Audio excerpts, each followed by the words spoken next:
NetsBoy, so let's hear what he has to say. His name is NetsBoy, he thinks the world is all over when the Nets just can't play. What up, Net fans? NetsBoy's back. Bring your latest in your Brooklyn Nets news. All right, how y'all doing? You doing all right? Have you recovered from that disastrous Game 7 against the Bucks? Have you been able to sleep at night? Have you been able to grasp the reality that if only the Nets could have won that game, if Kevin Durant could have just had his foot an inch back farther behind the three-point line, if Kyrie Irving or James Harden didn't get hurt, or if Steve Nash was a real coach, have you wrapped your head around the fact that the Nets probably would have won the championship, but didn't? Have you been able to do that yet? Because I really haven't. And it's been over a month since that has happened. But it's time to move on. It's time to move forward and get ready for the next season. And that starts in less than 2 days, this coming Thursday night, with the NBA draft. And that is what this episode is going to be about. It's the beginning of the new chapter of the quest for the Nets to win their first ever NBA championship. And it starts right now. But before we go and discuss the draft, let's give credit where credit is due. Let's congratulate the Milwaukee Bucks on not only beating the Nets, but winning the NBA championship. Something that NetsBoy predicted. Like I said that after, my last NetsBoy episode when the Bucks won, I said, there's no team that's beating this Bucks team. The way they were able to overcome the Nets, despite it, let's be honest, being a couple lucky breaks for the Bucks. But, they were going to win the whole thing. And sure enough, they did. And even when they were down 2-0 to the Suns in the finals, I didn't really think that the Bucks were going to lose that series. I know some people were, but I'm just like, no way. The Bucks were clearly the better team. They just take time to figure it out. So, congratulations to the Bucks for winning their second NBA championship in the history of their franchise. So, kudos to them.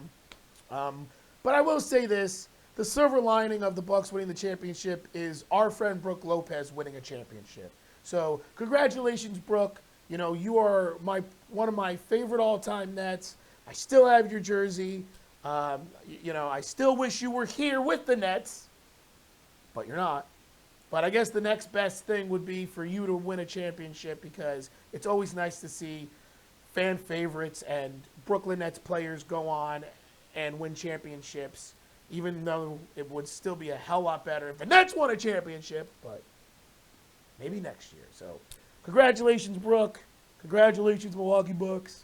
And yeah, so that's that with that. So, who cares now? Now let's focus on the NBA draft. So, every year around this time, I come in and I say to everyone, well, I don't know who the Nets should draft.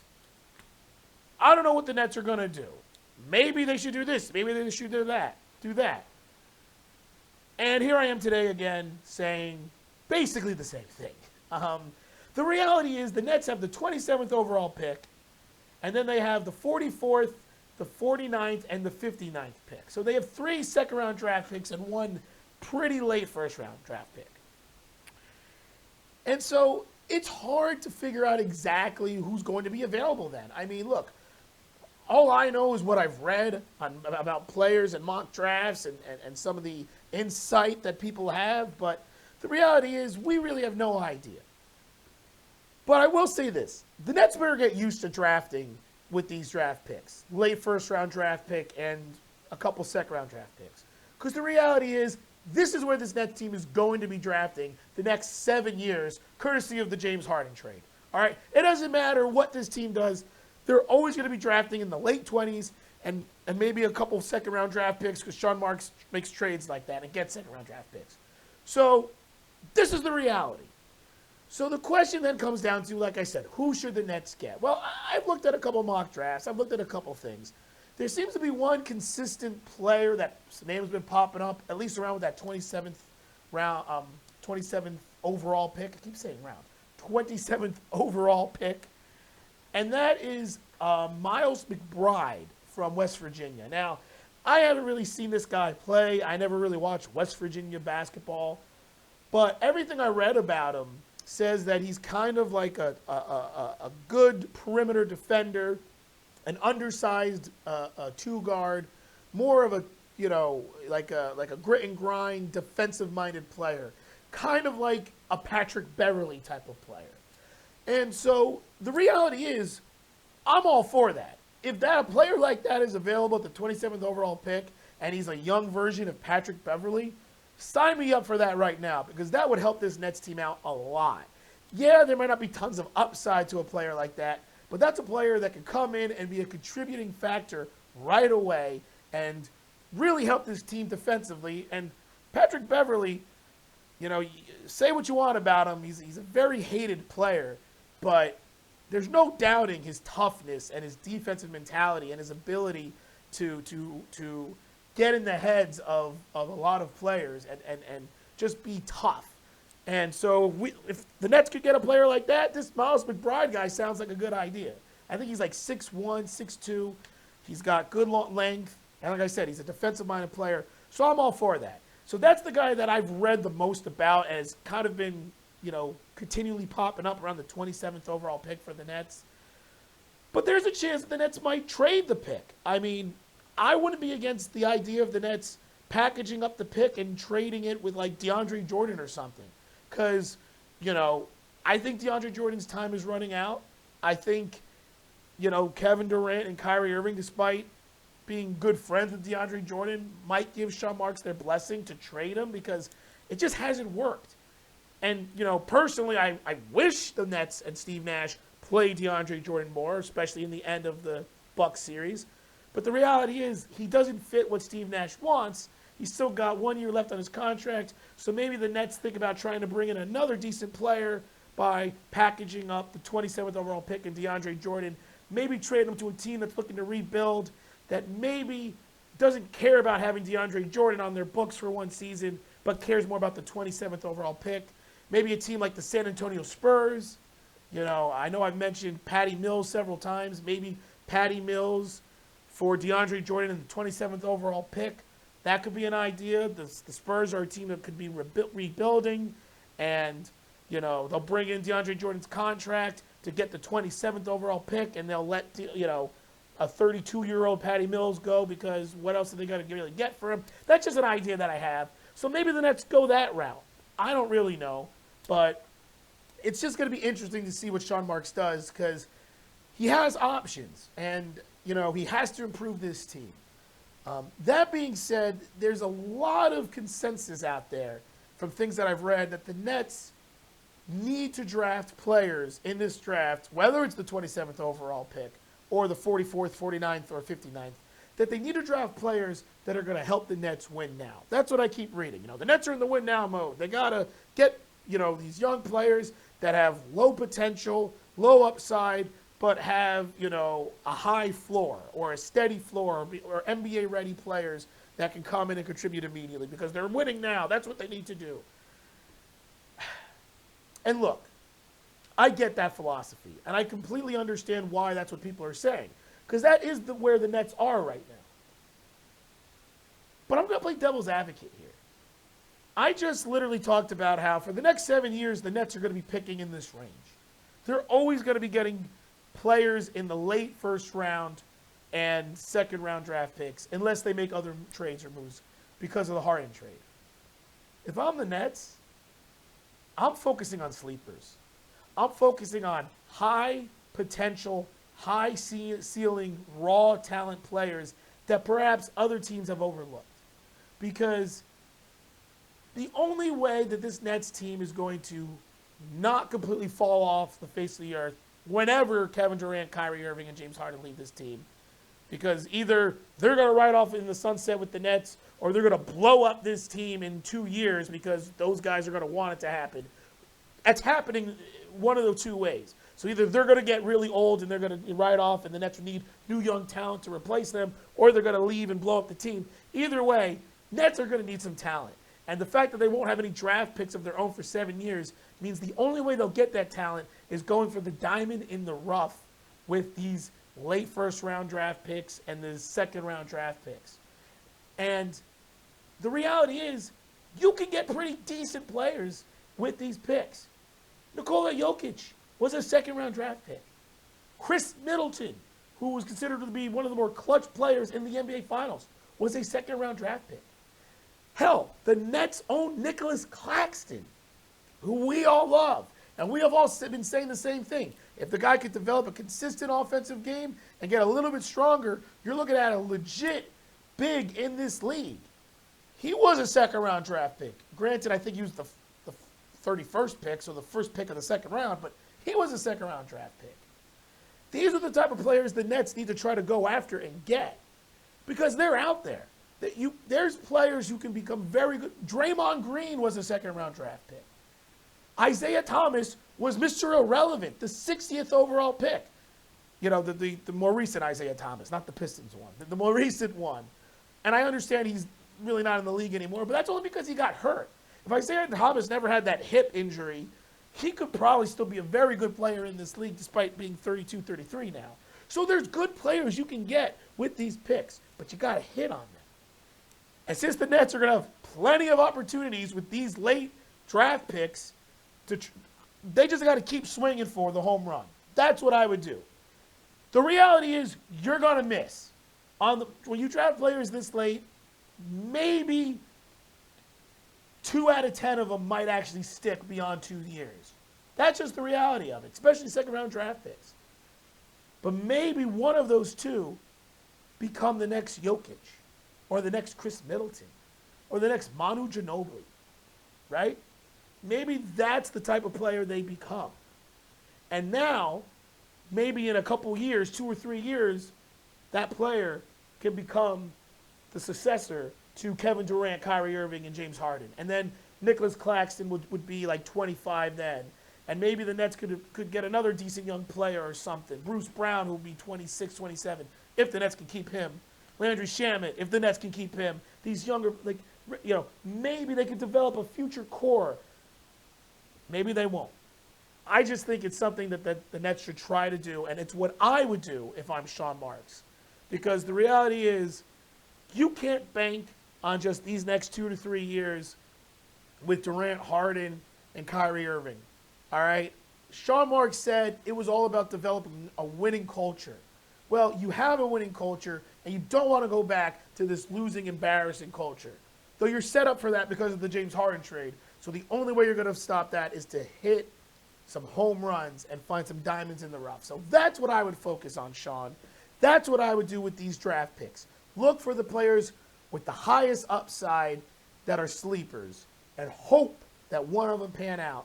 And even if they just become decent rotational players, that's still something you can build upon. So that's what I would do. That's the reality. So that's my opinion. I don't know if the Nets will do it. We'll see. We'll see if the Nets end up doing a draft and stash with some possible European players, especially with that second-round draft picks. Maybe draft a player who develops more in the Euro League and develops some high upside that the Nets could trade in the future, also known as what ultimately the Lakers did in the Pau Gasol-Marc Gasol trade. You know, everyone looks at that trade when the Lakers traded Kwame Brown, 2 first-round draft picks, and the draft rights to Marc Gasol for Pau Gasol, and everyone's like, well, the Lakers gave up nothing to get Pau Gasol. But no, the reality was Marc Gasol was a draft and stash player and had developed into a very good young big man, and teams wanted Marc Gasol. So that's why, that draft, that trade by the Grizzlies was done because they wanted Marc Gasol. They didn't care about Kwame Brown or the other 2 draft picks. They wanted Marc Gasol. So maybe the Nets go that route with some of these second-round draft picks. Get a player, stash him, let hope that he develops, and say, hey, in the future, we need another piece. We can trade our rights to this player for someone else. Maybe that could be the case. So there's a lot of options Sean Marks has. So point is, go for the best player that I think is available with the highest upside. That's what I would do. I understand this need for players who can help you now, but that's just simply, I just think that's the smarter move, since the Nets are going to have to hit on one of these picks because they have 7 years of them. Okay. That being said, there is one particular player that I would like to discuss and address, and who, of course, I believe the Nets should strongly consider with one of those second-round picks, and I'm going to probably say the 49th pick, because that seems to be on mock drafts where I've seen this guy go, which is towards the end of the second round. And that should be no surprise. Seton Hall's Sandro Mamu. Now, we all know that every NBA draft, every time there's a Seton Hall basketball player in the draft, this Nets fan / Seton Hall alum / huge Seton Hall basketball fan has always said that the Nets should draft said player. I said the Nets should draft Isaiah Whitehead. They did. He lasted 2 years. Now he's somewhere in Europe. I don't know. Whatever. It didn't work out. But the Nets actually drafted him. I said last year the Nets should draft Miles Powell. Well, Powell ended up going undrafted, signed with the Knicks. Knicks let him go, signed with the Bucks. Bucks let him go. And now he's suing Seton Hall's head coach, Kevin Willard, and the university for supposedly not being honest about an injury that he had. Wow. But anyway, I mean, you can look that up if you want. It's really kind of upsetting because Miles Powell and Seton Hall and Coach Willard were like this, and now the fact that he's suing him, it's like, what? Read that article if you want. I'm not going to discuss it right now. It's just kind of crazy. So, okay, so I've been wrong with those two guys. So I could be wrong again with Sandro Mamu. But the reality is, I really do believe this guy can help the Nets. Now, I'm also going to be honest here. I'm beyond biased about the Nets trying to get Sandro. Not just because the fact he's a Seton Hall basketball player, but because I kind of know the guy kind of personally. We're on a first-name basis. If I see Sandro walking down the street, I say, hey, Sandro. You'll be like, oh, hi, NetsBoy. And then we'll have a nice discussion. I mean, I've talked to him several times. I have his autograph. I've had pictures with him. We've talked about the NBA draft. This is a guy that I know. And so for me, I just think it'd be pretty neat if all of a sudden a guy who I know on a first-name basis, all of a sudden he gets drafted by the Nets, and I can say, oh, my God, I actually know someone on the Nets on the first-name basis. That could be the coolest thing in the world. And hell, if I ever see him, if he gets drafted by the Nets and I see him more recently or a little bit shortly after that, maybe I can ask him to be on NetsBoy. I don't know. I'm not guaranteeing that. He'd probably be too busy to do it or just kind of laugh at me when he says, you have 50 views an episode. What the hell am I wasting my time with you? But it could happen because, like I said, I'm on a first-name basis with the guy, and I've had several good conversations with him. He's unbelievably nice and respectful. You know, he's one of the nicest people I've ever met. And, oh, yeah, he's 6'11", has NBA range, is a very good ball handler for his size, a good playmaker, and is the perfect fit for the Steve Nash, type of offense that Mike D'Antoni and Steve Nash play. 6'11", three-point range. He's a legit NBA stretch 5, but he has better lateral quickness. He's got good ball handling. He's got great playmaking ability, and he's tough. Excuse me. That came out of nowhere. Should have a cough button, but I don't. Should edit, but I don't. But yeah, so Sandro Mamu, also known as Mamu, by the way, that's his nickname, Mamu.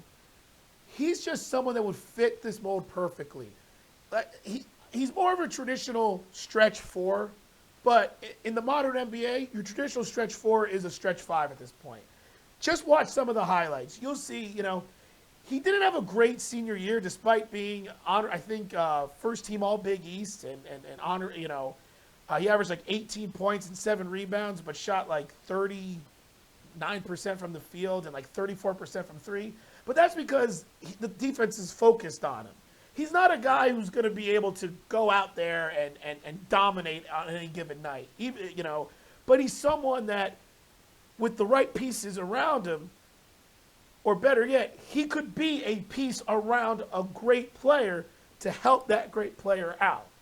Like I said, 6'11", about 250, not overly athletic, but decent for his size. He's quick. He can finish with both hands.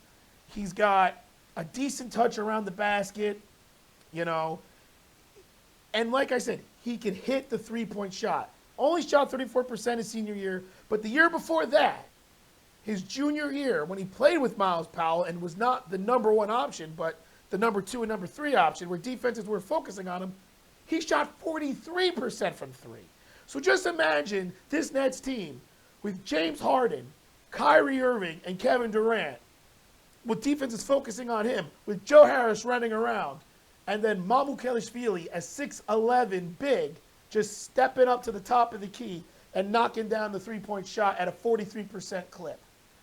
It'll be fantastic. He's perfect in the pick and pop. His defense is not that great, so he fits perfectly for the Nets. But, he's not going to be the best defensive player, but he's tough. I mean, I'm telling you, just watch his highlights. I might share a link below to some of the highlights I've seen of him. I'm going to try my best to do that. But I just think he's a good fit. And he's projected late second round because the reality is he is a little inconsistent. Like I said, he's not the best defensive player. He's not capable of really creating his own shot. He's streaky, so there are some downsides to him. But I think he could help the Nets immediately, and I think he's still got that upside potential to become a really good rotational big in this league. So, Sandro Mamukelishvili, Mamu, that's what we say, that's what we call him. I hope the Nets draft him. He's a great guy. He's from the country of Georgia, and like I said, he's just one of the nicest people I've met, first name basis. So like I said, I'm biased. Seton Hall, I'm biased, but I would just love to see him be in a Nets uniform. He'd become my all-time favorite Net immediately if he got drafted because of that. So make it happen, Sean. Make my day. So there you have it. Sandro Mamukelishvili, Mamu, get drafted by the Nets. Let's go. Let me know what you guys all think about everything. About the Bucks winning the championship, Brook Lopez getting a ring, Miles McBride. If the Nets should trade the pick, the idea of going after high ceiling players with these late draft picks, diamonds in the rough. About the Nets getting Sandro Mamukelishvili. About should they really draft him?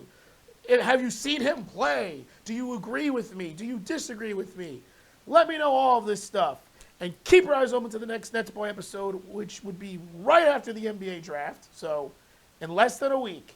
So, let's get ready. Let's move on from the disasters that was this playoffs. And let's get excited because it starts right now.